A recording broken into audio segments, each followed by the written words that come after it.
Never give up. Don't quit. It's never too late to pursue your dreams deferred. My name is Elisa Clayton. I am 55 years old and I love ballet.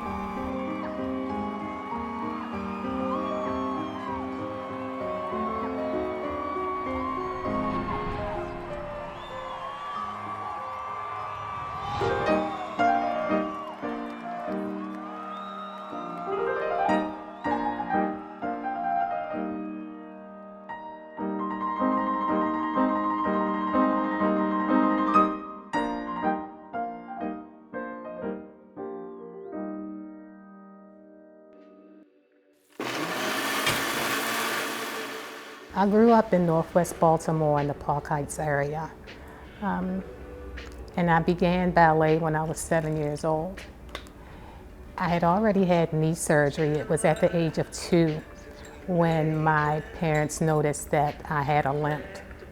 And that limp was caused due to one of my legs being longer than the other. I was a little duckling in Swan Lake. And it was at that time I saw an older girl dancing in black.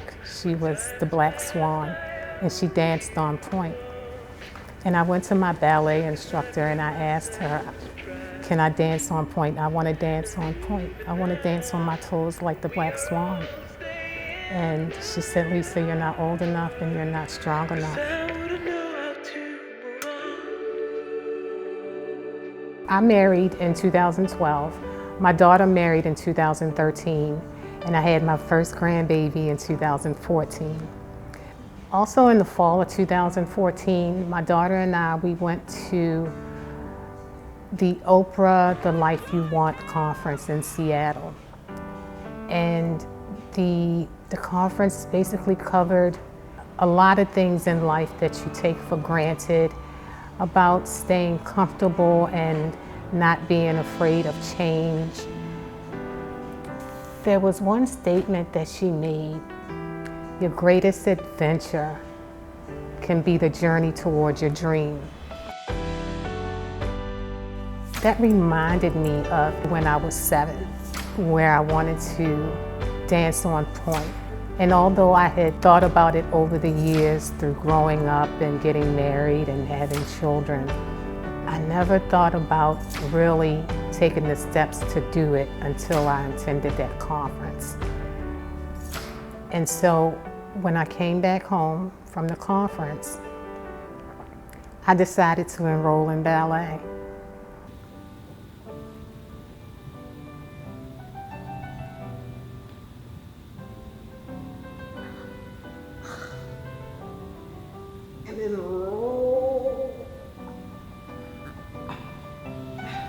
It was not long after that I went out and I bought my first pair of pointe shoes. I think it was maybe a year and a half later, in November of 2015, I'd asked my instructor, Val, if she could help me prepare to do a variation at my 50th birthday party. I have been dancer since I was 6 years old. I have been dancing around the world. I was a principal ballerina in a lot of different companies.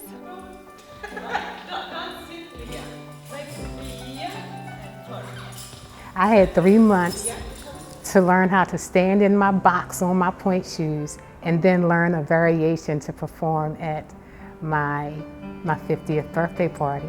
But I did it, and my guests enjoyed it, and my instructor, Valeria, she cried. She was proud.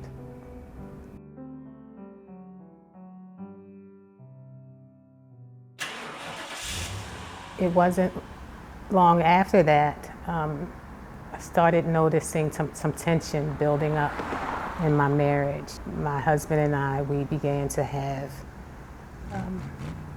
frequent disagreements that had no resolution. And it went downhill from there. I enjoyed ballet. That was my release. Ballet was a place where I could go and leave everything behind.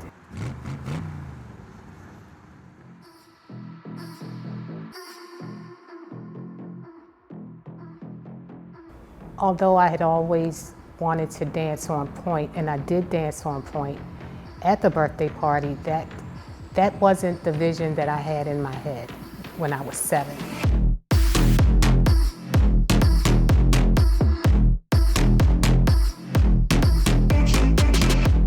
When I did the variation at my 50th birthday party, somehow that didn't seem like enough. Signing up for ballet at 48, I think is one of the most challenging things I could have ever done.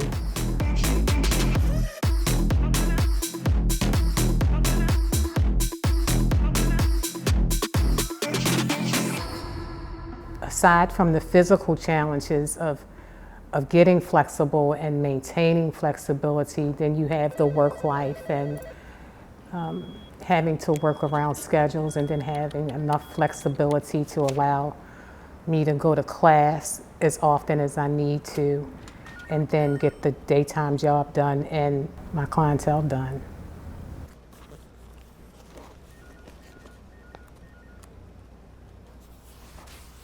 I have worked with Lisa for approximately 12 years. She is the longest serving employee of the CDC. We're basically two of the oldest people here. And I was very surprised when she would decide to take up an extremely demanding athletic endeavor at, I won't even say her age.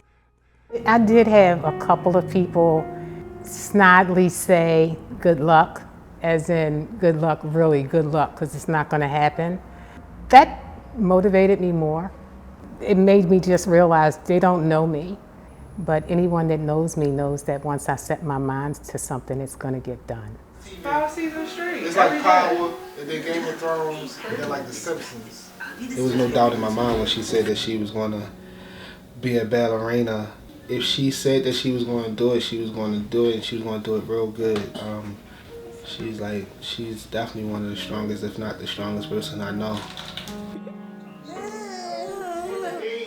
So I would definitely describe my mother as a strong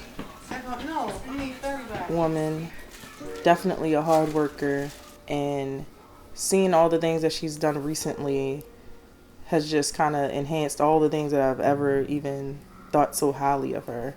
As far back as I can remember, I always knew she had something special about her. She always had a drive. She always had goals, and she did her best to pursue them goals. It's like it's a real dream come true. I go to sleep thinking about it. I wake up thinking about it. I dream about it. I vision myself doing it, and it's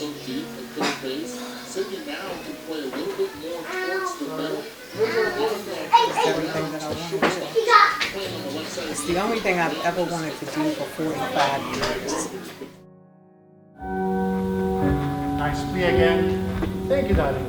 See, when you are on the box, the point shoe is designed so that it will support you when you are actually on the box. I knew that going to the gym 3 times a week, going to ballet 4 or 5 times a week was going to take a toll on my body. I have a fast metabolism anyway, so 16, 17 hours of working out a week, sometimes 20. And there was a continued strain on my marriage, and that began to depress me. And along with that, I had a loss of appetite, so I lost my motivation to eat, to maintain my activity. Depression, it kicked in, it took over. I was out. I was not functioning the way that I had planned on. Things just began to fall apart. The spring recital of 17 came and went, and that's when I went to Michigan. That was the birth of my second grandson. And while I was there, I found out that my husband was cheating on me. He denied it. He denied it for a long time. He denied it. It wasn't what I wanted to hear because I knew the truth. I needed to get in there, I needed to stay committed, and at that time, my head and my feelings and my emotions didn't allow me to do it.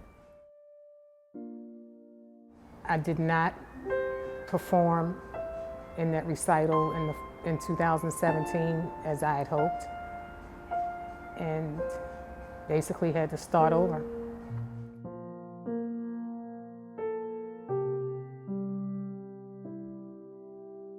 So I think it was maybe 8 or 9 months that no one heard from me.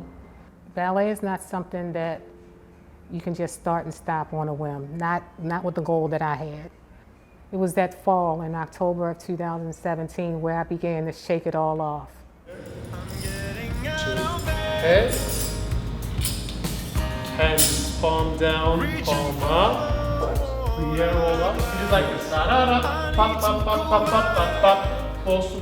I didn't want it to hold me back. I still had the recital and the performance in my mind. And I decided I'm not going to let this hold me back any further. I'm signing up for ballet again. I'm back in touch with my trainers. I'm back in touch with Val. I'm back in touch with my nutritionist. I'm back in touch with Chem. And I'm rescheduling. I'm just recreating. I have a calendar. I have a calendar with something on it every day from Monday to Sunday. It's all I think about. I'm not thinking about my husband. I'm not thinking about, my job is secondary. I'm telling my boss, this is what I'm working on. I need this time off. He said, okay. That was my main focus. Everything else was secondary.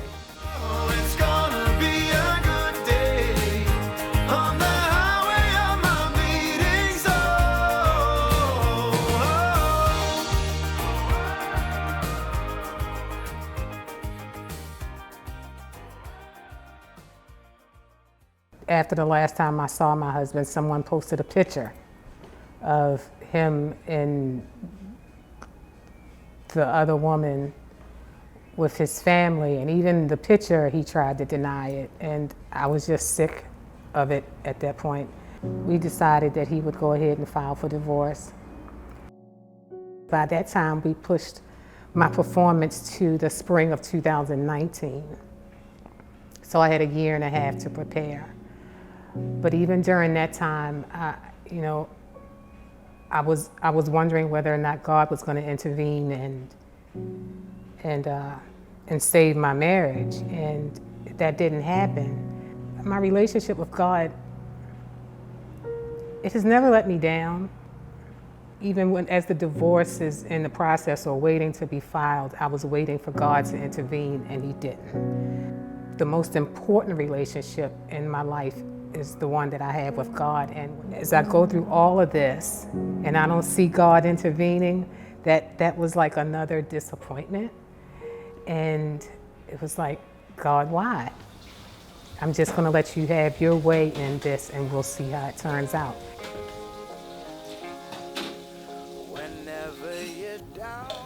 And when I got those divorce papers in December, it was like, okay, this is how it's going to be. Keep moving. And that's what I did.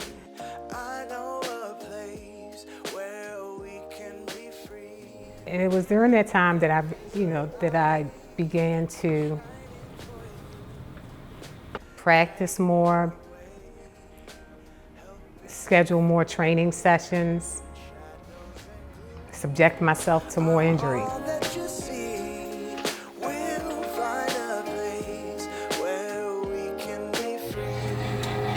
This is not as flexible as this one, but this one has the most pain up in this area. More pain here, but I can recall a time when I was in group class and we were at the bar and we were doing back kicks. And I remember when I kicked my right leg back, I let it swing back. And I think I let it swing back too far because I felt a tear. I felt my muscle tear. But I never stopped going to ballet, and I never stopped training, and I never told my instructors that I had injured myself. the stiffness and the inflammation stood in my way of being able to push myself further.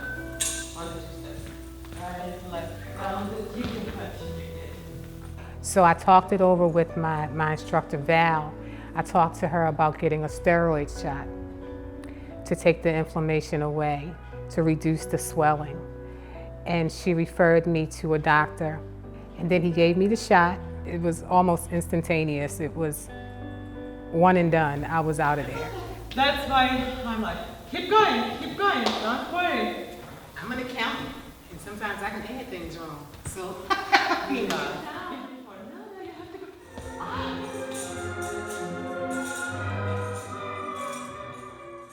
The comfort of that shot only lasted for about 5 weeks, 4 or 5 weeks.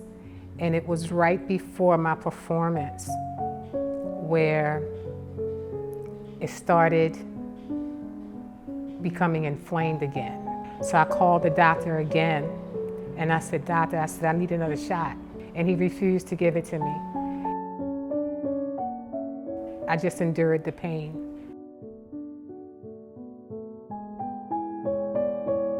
I continued to push myself beyond my limit. Just go higher. I'm down to the wire. I need to do all that I can do to perform the best that Lisa can perform without causing myself injury. So for my 53rd birthday, I decided to do a photo shoot.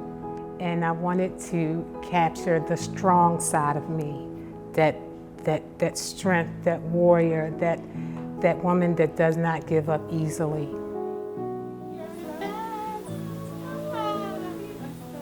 When you look like that, the rest of it's easy. Let's do this here with your points, okay? All right? Sometimes it just doesn't matter what's going on around you if what you want is worth fighting for.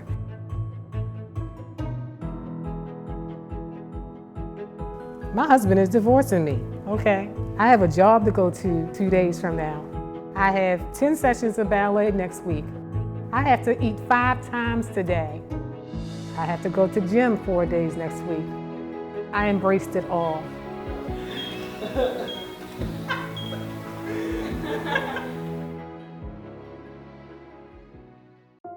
I had come too far to quit. The days leading up to my ballet recital was full of anxiety. I did not want to injure myself.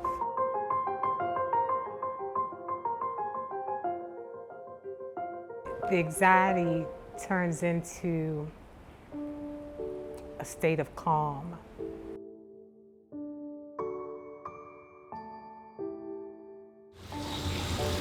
I'm gonna do well. I'm gonna do well.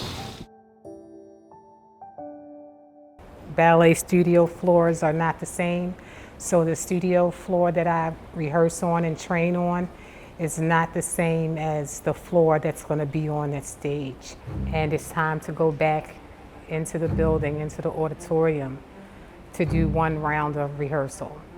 And I kick and I fall.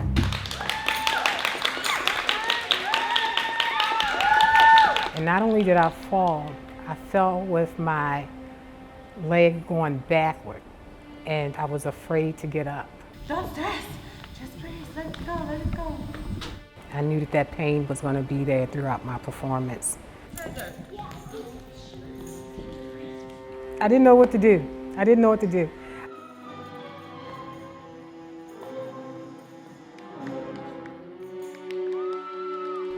I told Val, I said, "Val, you know, I'm afraid. I'm afraid now." You're fine. Just last part, you can walk to the face every time. One in the face, one in the face, fine. She said, "Well, do you want to change that part of the routine?" And I said, "No." I said, "I don't want to change it. I just don't want to be afraid anymore." She said, "Let's change the part of the routine." Ow. And she calls over this young lady named Sophia. She said, "Sophia, take Lisa back. Take her backstage and show her this move so that she can do in place of this."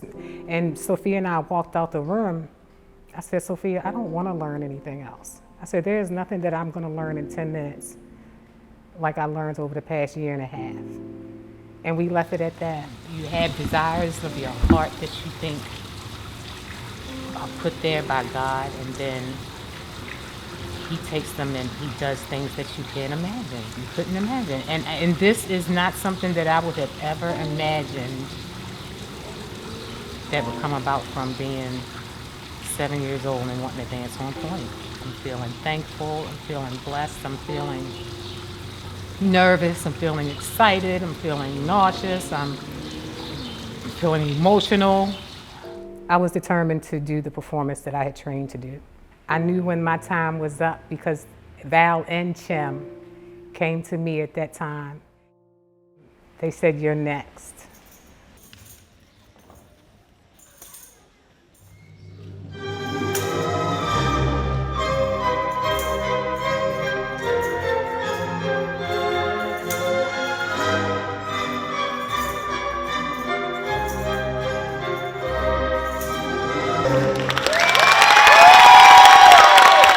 The performance goes off without a hitch. And when I go through those curtains, people are just hugging me and congratulating me and telling me how proud they are of me. And I'm being overwhelmed. I'm in tears. And in the back of my mind, it's just like, I cannot believe that 40-some years later, that picture that I had in my mind of that 7-year-old girl being in pointe shoes in those pink tights and that pink tutu and in that pink leotard turned into something beyond what I would have ever imagined